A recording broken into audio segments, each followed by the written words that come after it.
If you think you could never be vegan, you're in the right place. And if you think there's something big out there that you'd really like to do, but it's probably too late, you're also in the right place. My name's Michelle Olander. I think there's never been a more important time to move in a vegan direction. So I'm here every week to cheer you on as you veg your best. Episode 195, Plant Docs, Prescribing Food as Medicine.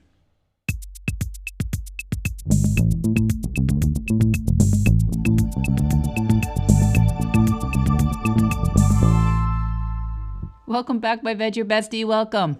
Welcome and welcome back. We have another great guest this week. Dr Musial, MD, founder of Plant Docs, DOCS, as in doctors. It's a nonprofit started in 2019 to educate both the public and other medical professionals about how whole food, plant-based nutrition can prevent, improve, and yes, sometimes even reverse chronic diseases such as type 2 diabetes, obesity, heart disease, and certain cancers. At Plant Docs, Dr. Musial, Sandra, is passionate about empowering individuals to take control of their health and well-being through the transformative power of food. At Plant Docs, physician-designed programs offer high-quality, evidence-based education to people seeking to improve their overall health and vitality using unprocessed plant-based nutrition to prevent, improve, and reverse chronic diseases. And you're going to hear how this initiative, this new process came to Dr. Musial after 30 years in traditional healthcare. And that's because Dr. Musial did not see enough being done to get to the root of so many preventable chronic conditions. You're also going to hear the story that I love, how as a young woman with an undergraduate degree in nutrition, Sandra assumed that medicine was just not a career compatible with having a family until she met a woman physician who became the evidence she needed. I love that story because honestly, that is what we all need along the way here, right? And it's what I try and do at Veg Your Best. Bring you a little evidence each week, drip, drip, drip, that not only moving in a plant-based or vegan direction is possible, pivoting your career to advocate for animal welfare or health or the environment, these things are possible no matter your age. So, enough intro. Dr. Musial from plantdocs.com is going to really inspire you, I think, this week, no matter where you are in your vegan journey. Dr. Sandra Musial from Plant Docs in Providence. Welcome to Veg Your Best. Thank you. Thanks for having me. Well, it's a delight to have you. We were just catching up on Rhode Island.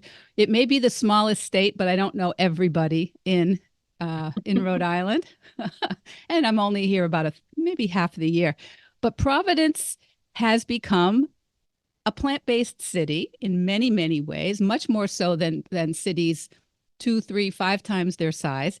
And tell me a little bit about what Plant Docs is. Well, Plant Docs is a nonprofit organization that I co-founded in 2019 out of a passion to help people use nutrition and food as medicine. So I had been in the medical, traditional healthcare system for 30 years, and I just saw not enough being done in regards to nutrition, especially with regards to chronic disease. So that is where Plant Docs came from.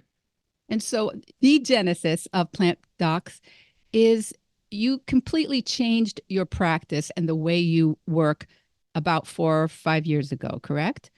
Correct. Okay. So tell me what brought you to this point? Well, that kind of goes back to the story, but do you want me to go back No, there? go ahead. Yeah, the story. I love a reinvention story. I think so many of my listeners are very fascinated at how at 40 or 50 or later, people can go, oh, you know what? I'm not doing what I thought I would be doing. Right.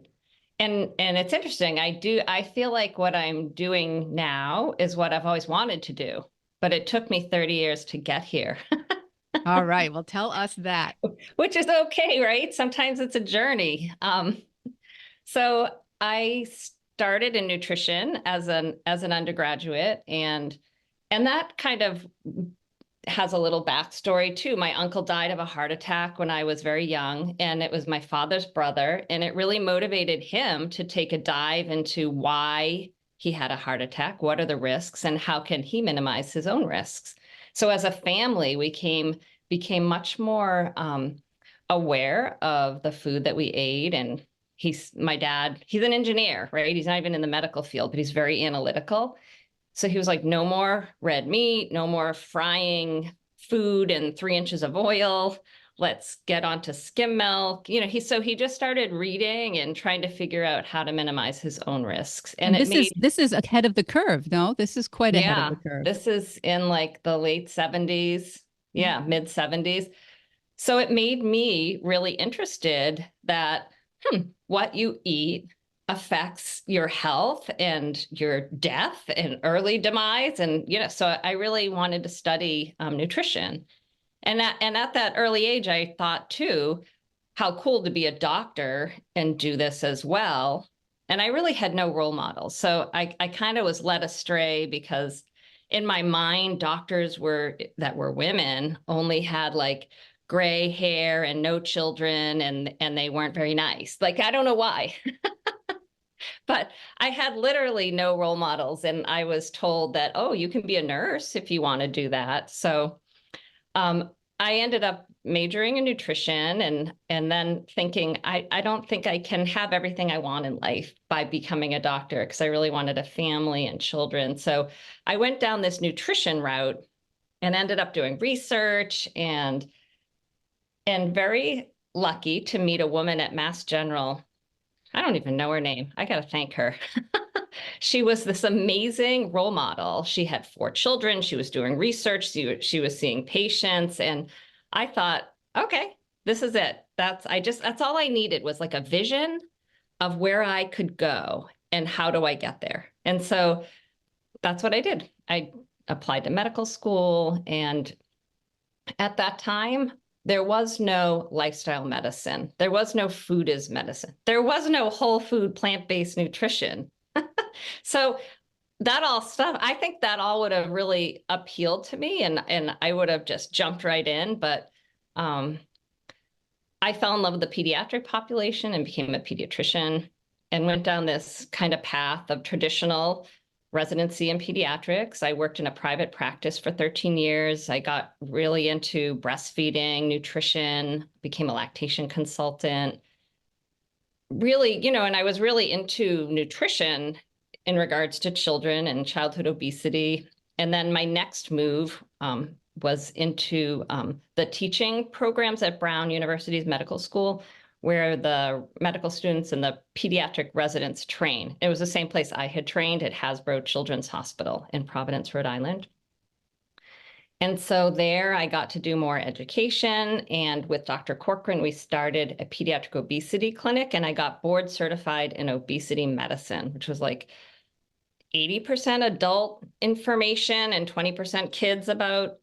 So I started feeling like interested in the adult aspect of medicine. And one of my close, dear friends just died of a heart attack. He, I think, was ignoring probably high cholesterol and high blood pressure, and he was my age. And I'm seeing people my age, middle-aged, having problems with cancer. And then my brother was getting very ill, and he was overweight, high blood pressure, high cholesterol, and then his neighbor died of a heart attack. And all this stuff, I was like, you know what? These seem preventable with nutrition, and we're not addressing it. So that led me down this path of learning. How can I learn more about nutrition? Another aha moment was a patient of mine came in with her 2 children. She was very bright and educated and well-read, and her doctor told her to read the book, The China Study, by T. Colin Campbell.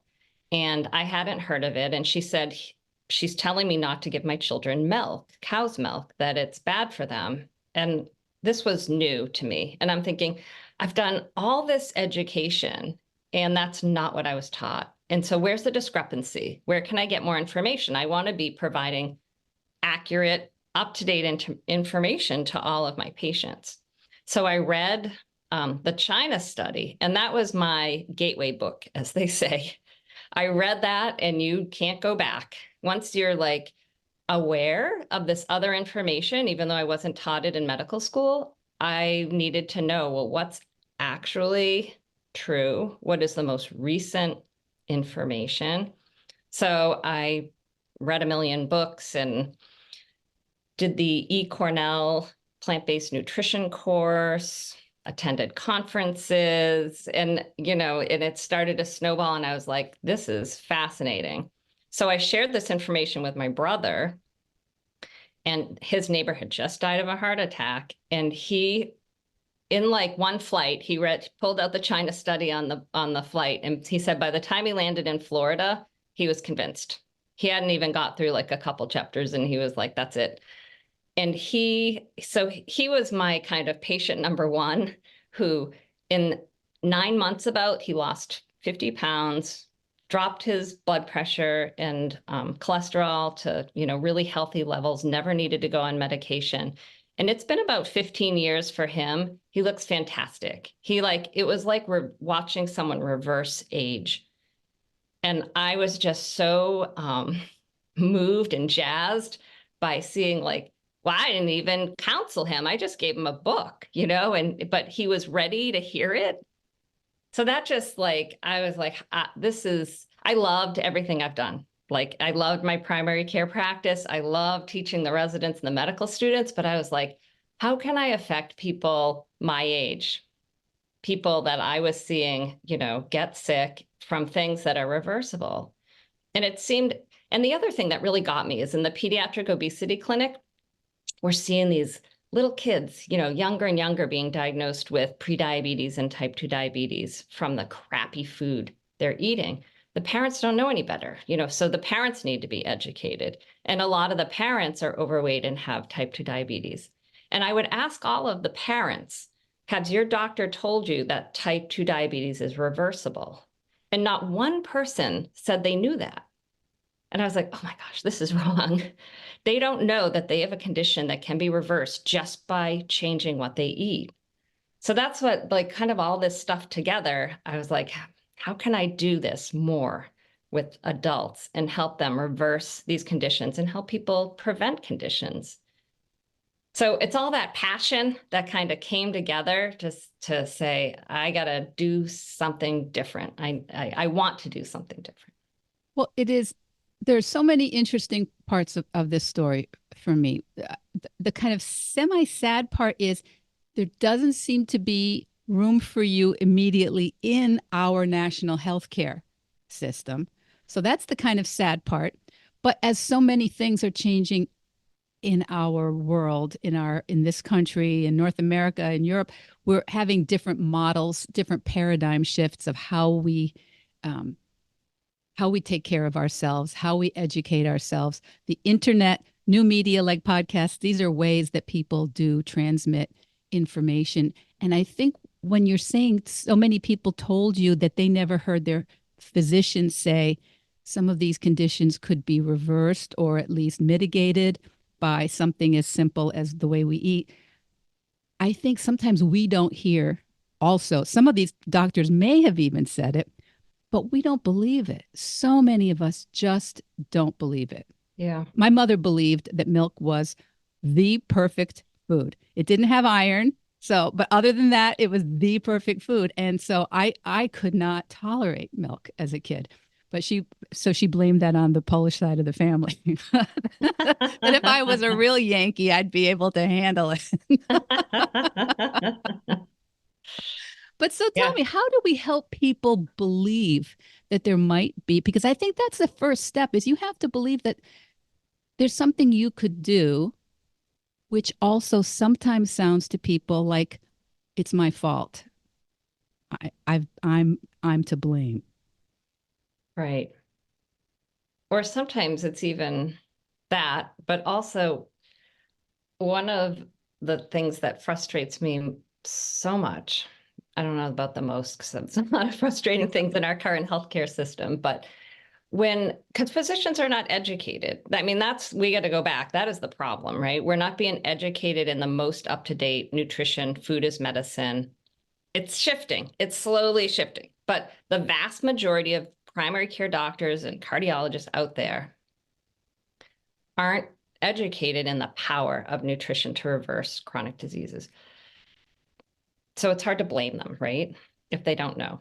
But when they tell patients that their conditions are genetic, this drives me crazy because then the patients have this, there's nothing I can do. I have to take meds. I don't have to change my diet. And it lets them off the hook to be like, I can eat whenever I want. It's not my fault. It's genetic. And that really frustrates me because it's misinformation and it's a missed opportunity to get healthy and to change what you're eating. So, I mean, the blame thing is a whole nother thing, but at least if people know you have control over it, whether it's your fault or not, that's all perception, but you have control over so many of these things that people think they don't have control over. People think in America that it's normal to get hypertension when you're 50, to get high cholesterol, because everybody's on a statin by the time you're 60. Like, this is normal. And it's now becoming normal to have excess weight and to have type 2 diabetes because it's so common. And it's normal or inevitable for people to get cancer. It's the second cause of death. So people don't think it's avoidable or they have any control over it. And I just think that's such a shame. And I have people that come to me for one-on-one consults. I had a woman the other day, she came and she sat down and she just started crying because she's like, nobody does what you do. And oh my God, you understand it. And I'm like, this is so sad that she spent her whole life trying to get a doctor to understand that food matters. And she was just so moved. It moves me too. Well, it is. It is a very dispiriting, demoralizing situation when there's so many of us. We have a population that so many of us are moving towards my age and older now. And to think that that we could stay mobile and healthy and active and engaged a little bit longer, but they're keeping us alive longer, but are they keeping us alive longer? So one of the things I'm hearing you say is that people want this information, but if we have an 8-minute primary care provider consult, we're not going to get what we get with somebody like in your situation with the kind of, it's kind of a concierge style program, but without the concierge kind of classic price. Well, most doctors just don't know, right? They're just not educated. So 8 minutes or not, they're not informing the patient. So I'm defending doctors too much, maybe. Yeah. And I mean, I had a patient the other day. She was 110 pounds. She eats, quote, healthy, meaning she takes the skin off her chicken and she only uses olive oil to cook with. But her doctor told her that her type 2 diabetes and her high cholesterol that she was recently diagnosed with at like 64 was genetic. Look at you. You're healthy. You go hiking in the Catskills and you don't eat Kentucky Fried Chicken. So fortunately, her brother lives in Providence and he had done my program. And so he called me and said, would you see my sister? And this was like during COVID, and we hadn't been doing remote programming yet. And so she was my first remote participant. She was the only one doing it remote and everyone else was live. And she, in 1 month, she reversed her type 2 diabetes and dropped her LDL 60 points by changing up her diet. small changes, but significant changes. And so that I think that's a shame, when people don't know or are just told like it's genetic, just go on the meds. And this has become just normal medicine. Yeah. Well, I've always said I can face anything but a consent form. And the consent, it's almost like we should have consent forms for these sorts of, they've become standard medications, the statins and the blood pressure medications. We're not saying when we receive them, I've been told and I understand that there are lifestyle changes that I might be able to make, which would make this medication unnecessary or at least less necessary. Mm-hmm. And that just has never happened, has it? No, I feel like everyone, when they get their LDL starts creeping up or the blood pressure starts creeping up, everyone should be giving a choice. Here's your choice. You can make these lifestyle changes. You can change your diet up, and you may not need these medications at all. Do you want to give it a try for 3 months? Or you can just go on these meds. But that's not really getting to the root cause, right? The statin will lower the LDL, but it's not going to clear the arteries of the atherosclerosis and the plaque and calcifications. The change in diet is going to do that. So even if they do choose the medication, they still should change their diet up to try to prevent it from worsening and to try to reverse the condition, to improve it. And that's like a whole nother topic, like with Ozempic, these GLP-1s, like this is a treatment to help lose a little bit of weight, but it's not getting at the root cause. So even if people do choose to go on a medicine like that, they still should be making healthy changes in their diet. And I do, this is a free society. Some people want to keep eating their bacon cheeseburgers on a croissant every single day of their life, and they know they're going to die a little bit earlier as a result of it, and they just want to take the meds. That's fine. But I want people to know that they have a choice. There's an option. And there's lots of people out there that want that would choose the food if they knew it was an option. I think that's the most important thing, is because I feel like 15, 20 years ago, people said, Michelle, don't you think if diet and lifestyle could make a change, my doctor would have said so? I mean, I heard that all the time, once upon a time. I think it's getting a little bit less ubiquitous, that answer, that feeling that it's not even come up. So at least if everybody knows it's worth a try, we can't make them try, and there's no reason why we should. But it would be sad if nobody knew this, that they could. Now, the other reason is we have certain tiers of our society have more privilege in terms of time and energy and access and support. Access to information. Yeah. And also the support to do it. Yeah. So that's where Plant Docs comes in. Good. Tell me everything. So when people get to that point, and I call them early adopters, like it's kind of a business term where there's like a new innovation, and the masses aren't ready for that new innovation. But there's these people, the early adopters, that think outside of the box, maybe are a little more independent thinkers. They're more willing to try something new.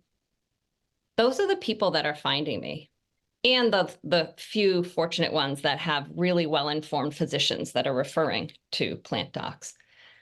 But these are the people that, they're a little, like you said, they're a little more privileged. They're educated, they have access to information, and they're like, oh, I just had a heart attack. I'm in the hospital. I was served a hamburger. Something is not right here. And then they Google, how do I reverse heart disease? And they find, oh, whole food, plant-based nutrition. What's that? And then they go down, Googling, and they find Plant Docs. Oh, you teach people to reverse heart disease with a whole food, plant-based diet? And then they find me. Or, they come to a veg fast. But usually, like, those are the people, too, that are interested in plant-based eating, or they've heard about it. So I left mainstream medicine to create a place where people can be successful in transitioning to a whole food plant-based diet, or at least move in that direction. So, and then this is the other thing I just want to clear up. A lot of people say, oh, I'm not ready to go plant-based. like like it's a black and white thing. And it's like, okay, you're already eating plants now. Do you ever have a salad? Do you ever have broccoli? Do you ever have rice? Like it's not like a black and white thing. It's like a spectrum of food. There's like all this really crappy food out there that is causing inflammation and disease, like processed animal products, refined grains, and then packaged ultra processed foods. And then the other end of the spectrum is whole foods that don't have labels, apples and broccoli and farro and black beans, nuts and seeds. That's what a whole food plant-based diet is. So I just help people move in that direction to have more of the fruits, vegetables, legumes, whole grains, nuts, and seeds. And maybe, even if there's all kinds of studies, if you replace one meal a week, if you replace one serving of animal-based product with plant-based product, you have increase in mortality rates. I mean decrease in mortality rates. It's like even little changes, like a 3% change, results in improvements. So. And then but it's dose dependent. I always tell people. So if you change it up a little bit, you get a little bit of improvement. And the more you kind of move in that that direction towards whole food plant-based eating, the more of an impact it's going to have on your health. So we developed a 1-month program called Jumpstart Your Health. And it's for people who really want to give it a try. And that's how we all started. While we were the doctors involved with Plant Docs, we all had regular jobs. But in the evenings, we started this Jumpstart Your Health. So once a week, we would meet with 20 people for a month. And we would educate them on what is a plant-based diet? How do you do it? How do you cook whole grains? What does a meal look like? How do you meal plan? How do you shop? And I realized cooking was an important part of it. So I did this culinary chef coaching program at Harvard to kind of get confident in teaching cooking skills. And it's not chef, it's basic cooking skills, because so many people just buy prepared meals and convenience foods or takeout and restaurant food and don't know how to cook anymore. So we teach people how to cook without any oil. Everyone's like, what? Without oil? That's always like the first hurdle is like, yes, you can saute onions and mushrooms without oil. And then the kind of thing that sets our program apart from other kind of nutrition programs out there is we draw labs before and after. And as a physician, I go over the labs with all the participants, and they can see in 1 month the impact that changing their diet will have on their health. And it's fast. A lot of people, it's like, oh, you can't see much in a month. You can. In fact, type 2 diabetes, it's my favorite thing to help, because within a week or two, people, if they're on insulin for type 2 diabetes, they need to cut their insulin dose that quickly, because their own insulin starts working that fast. It gives me the goosebumps every time, because it just means you're feeding yourself. And that's the whole miracle of food as medicine. You're taking away the foods that have been making your cells toxic and making them resistant to insulin so that they don't work anymore. And then you're feeding yourself with foods that are healing and clearing up your cells so that your insulin can work, your glucose levels can drop, your A1C can drop. You don't need the insulin. It's really kind of miraculous. And it's a reminder that the things that we are often consuming completely unconsciously throughout our day, can be healing and medicine, or they can be poison for us. Right. Yeah. Right. And we make 50 billion new cells every day. So, Wow. Think about where the building blocks come from. Every time you make a new cell, it comes from what you eat. You are what you eat. So if you are bathing all your cells in your body, breakfast, lunch, and dinner, and snacks with things that are inflammatory and bad for you, of course it's going to lead to disease. But if you're bathing your cells, breakfast, lunch, and dinner snacks with everything that you're eating is a gift for your body, then you can change your body. You can literally change your cells, change your organs, reverse disease.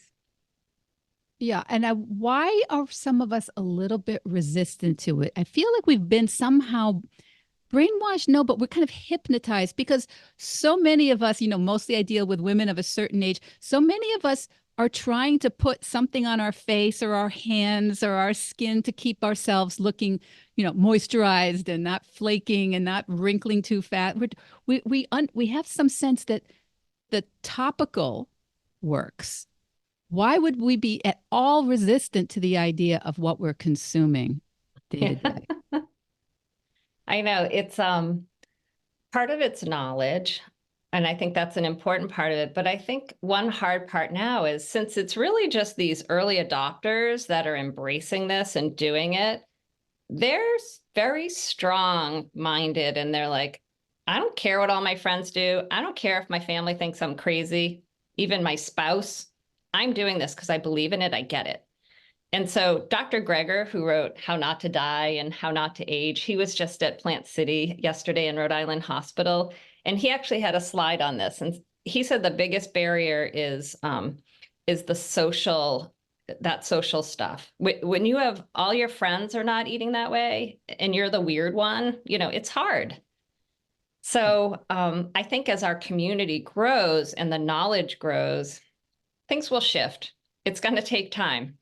He did a whole thing on the analogy of smoking. We know smoking was bad, in the 40s, the 50s. It took a while, it took a long time to move and look where we are now with smoking. But it took what, 50 years or more to really, make the shift where, people aren't smoking on airplanes and it's accepted.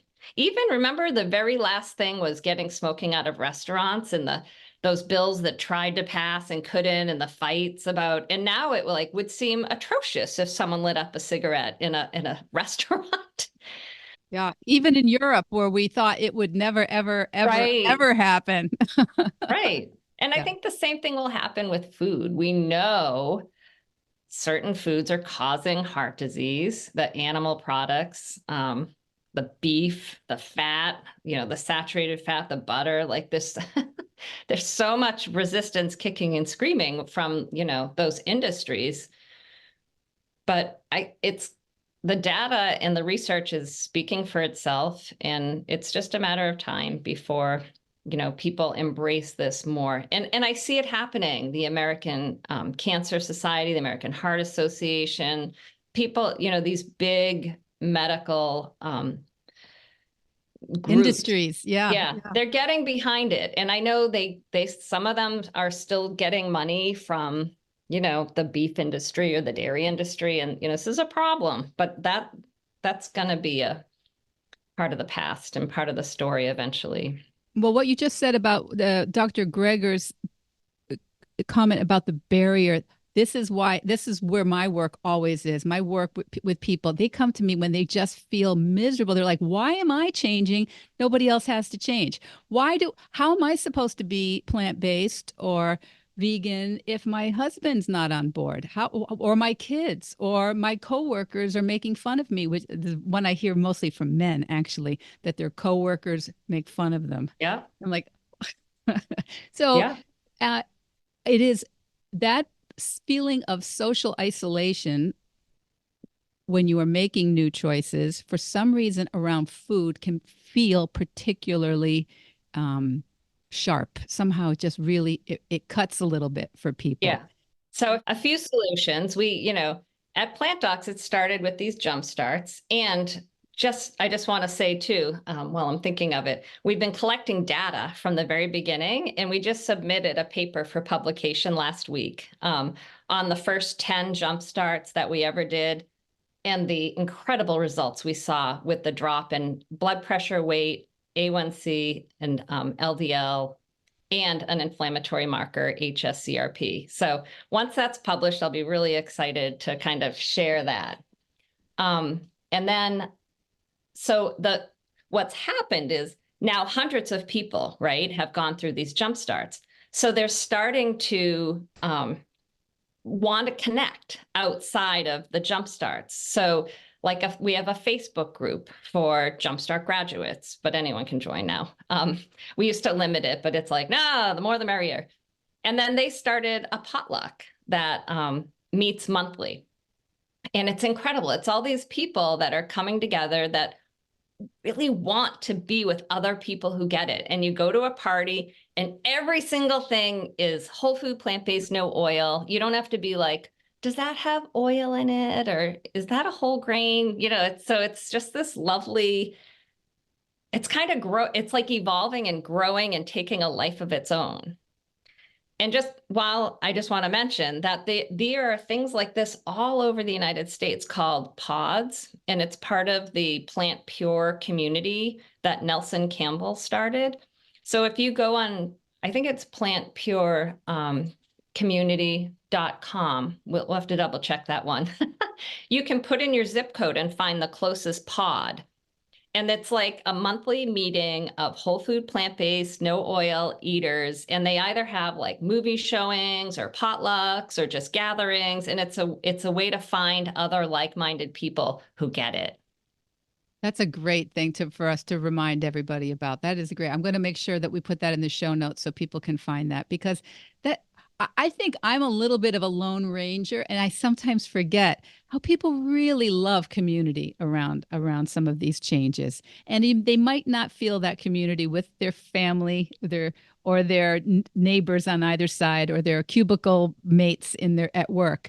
But to go out for that would be very nice and very validating for people, because this is how it trickles away, right? Somebody goes, "Oh, wait, weren't you in hospital with such and such a problem?" And they're, "Yeah, well, I kind of got that dialed in with some changes in my food, some changes in my lifestyle." And people are fascinated, and it goes to the next and the next and the next. Yeah. And sometimes people bring their friends that are, what is it? What, you look really good. Like, what are you doing? Well, come to the next potluck, and so then they learn a little more about it. And then we also have online remote cooking classes to keep people interested and to kind of teach a new kind of ethnic cuisine, maybe applied to whole food, plant-based eating.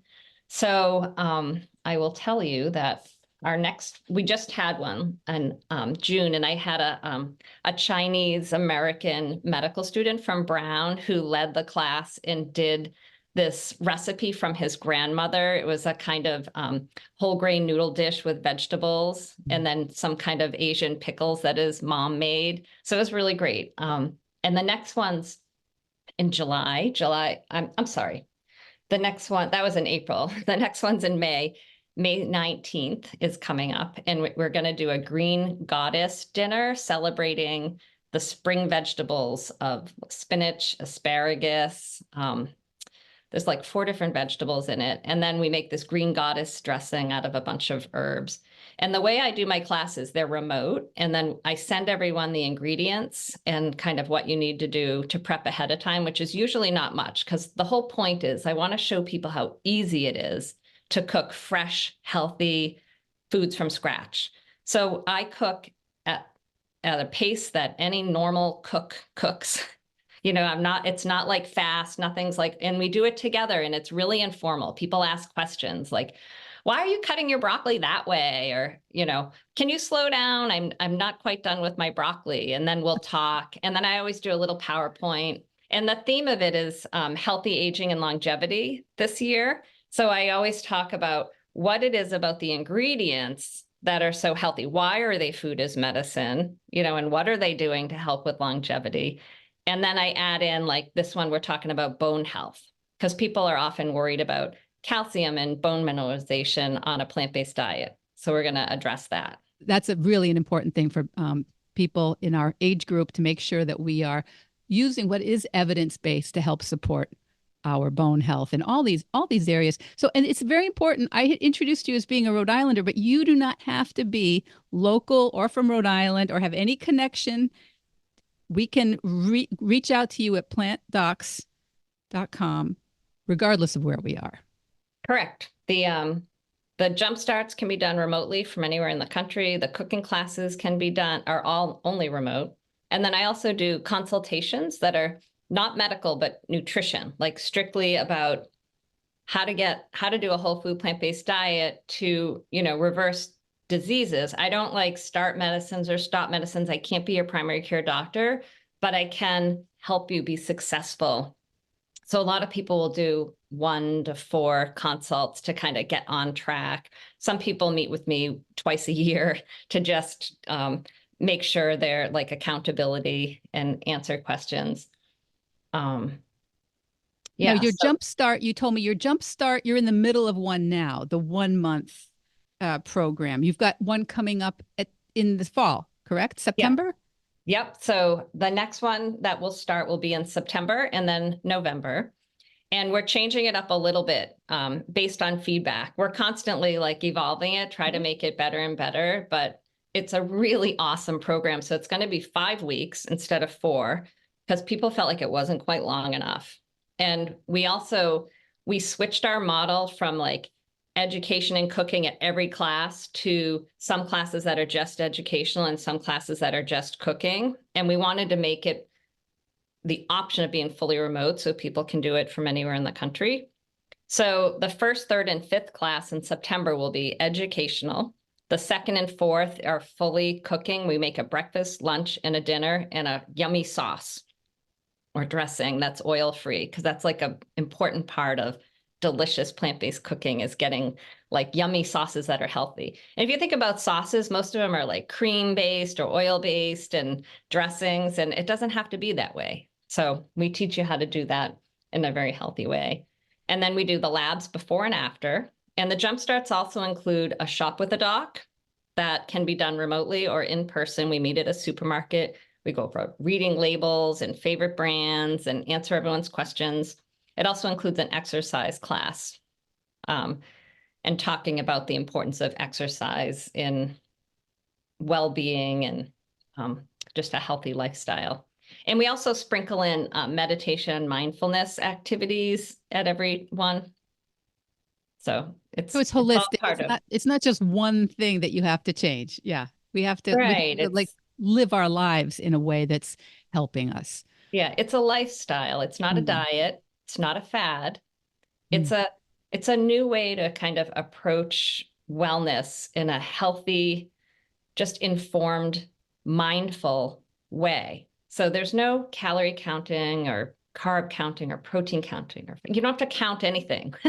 If you just, we have like a few tools we use to kind of keep track of making sure you're getting your calcium and your iron and your protein. Everyone's obsessed with protein. You don't need protein powders or anything. You get plenty of protein on a whole food plant-based diet. And making sure you get the healthy fats in, like the avocados and the chia seeds or ground flax seeds. So we help. And it's also a little concierge in that people can text me or email me throughout the whole program and forever. I get texts all the time from people like, what do you think of this product? Or check out my new blood pressure, or look at these. Someone just made frozen, or I got to ask how she did it. She said she froze oranges, or she ground them up and then froze them and made like nice cream, but out of oranges. So it looks like orange sherbet, but it's the only ingredient is some kind of tangerine or orange. That's got to be very validating and not must just feel great, right? To just when people run with what you've kind of nudged them along or held their hands through while it was, because change is not easy for us, right? No. We're human beings. The reason we've adapted so well is because we do well with automatizing our behaviors. And okay, that didn't kill me, so I'll keep doing that. Yeah, and that's what keeps me going is that feedback, honestly, because sometimes I'm not getting reimbursed from any insurance companies. You know, nobody is embracing this on a kind of hospital level. We would literally put cardiologists and hospitals out of business if everybody did this. So there's very little incentive for them to back this, where the pharmaceutical companies are the opposite. So yeah, I'm fighting like against all these big business pharmaceuticals and big food industries. And sometimes I just want to give up because like, you know, I feel like I'm the only one doing this sometimes. And I'm not making much money at all because it's a nonprofit and I have it structured to just try to keep the business afloat right now. So it gets discouraging. But what keeps me going is when I hear back from a patient And they're like, they came into the Jumpstart with a blood pressure of 200 over 100. And then 3 months later, they send me their blood pressure cuff showing 112 over 70 with no medication. I'm like, I can't give up. Well, you said at the beginning that you ran into a woman physician at MGH who was the evidence you needed to see, the proof, kind of the social proof that you could be a mom and have a real life and a family and still be a physician. I think it's wonderful you're offering this evidence to other physicians, maybe that there are different ways that they can serve their population, and also get maybe more of that. I find that most physicians I talk to are not getting the warm fuzzies that they hoped they would get through their profession. They're Yeah. not feeling that validation because they are really on a treadmill. Yeah. I'm glad you said that, because if there's any doctors listening, there's this American College of Lifestyle Medicine, the ACLM, and it's a fairly new branch of medicine where you can be board certified in lifestyle medicine. And then they've done studies, and there's evidence to show that physicians who make this switch over to lifestyle medicine are so much happier and fulfilled in the work that they do. And they don't necessarily make as much, but this is what's important. This is why most of us went into medicine. Yeah.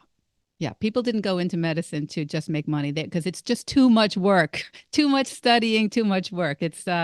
I'm sure they would like to be compensated. I'm sure you would love to be compensated for the years and the expertise that you have. But how could we help make you feel better, even if we're not going to work with? We can go to the website, right? Plantdocs.com.